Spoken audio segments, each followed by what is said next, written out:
A21 is a global nonprofit organization that was started 11 years ago by Nick and Christine Kane, and it is fueled by the radical hope that every human being on earth deserves to be freed from bondage and completely restored. And the A21 Walk for Freedom is one of their awareness campaigns that takes place in over 500 locations around the world in 50 different countries. And it is a single file, silent walk where people are dressed in black. They're carrying posters, handing out flyers, and interacting with people, telling them what human trafficking is and how to recognize it in their community. The thing that moved me about A21's cause is probably, I would say that's actually a loaded question, because there's many things that moved me. Probably the biggest thing and the most obvious thing would be I cannot stand the fact that people are still being exploited today for either labor or for sex and for somebody else's gain.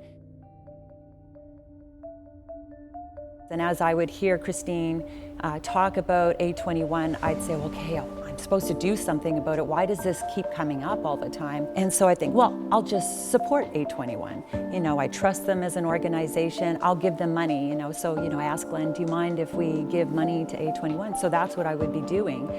And then a few years ago, I felt like God was saying, Bonnie, I need you to put on the Walk for Freedom in the Woodlands. And I'm like, God, no. I'm giving money to the cause. I don't want to be identified with that issue, although I don't agree with it, but I'm too scared to actually walk towards it.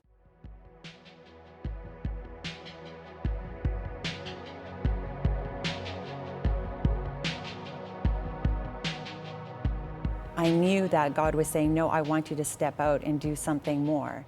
I think the enemy works very hard saying, oh, you're not ready yet, or you're not qualified, or, you know, there's somebody else doing it already and they're doing it better.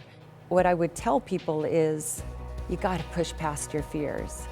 And if God is prompting you and saying, can you do this for me?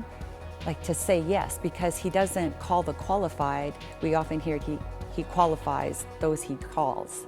What would I say to somebody who's contemplating using their gifts? Do not wait, because there will never be a perfect time.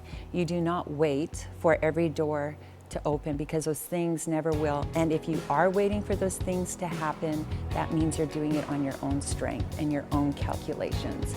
And you're leaving no room for the Holy Spirit or God to come and show up and do the supernatural. And that's exactly what he does with your yes. He doesn't call the qualified, he qualifies those he calls. And that's you.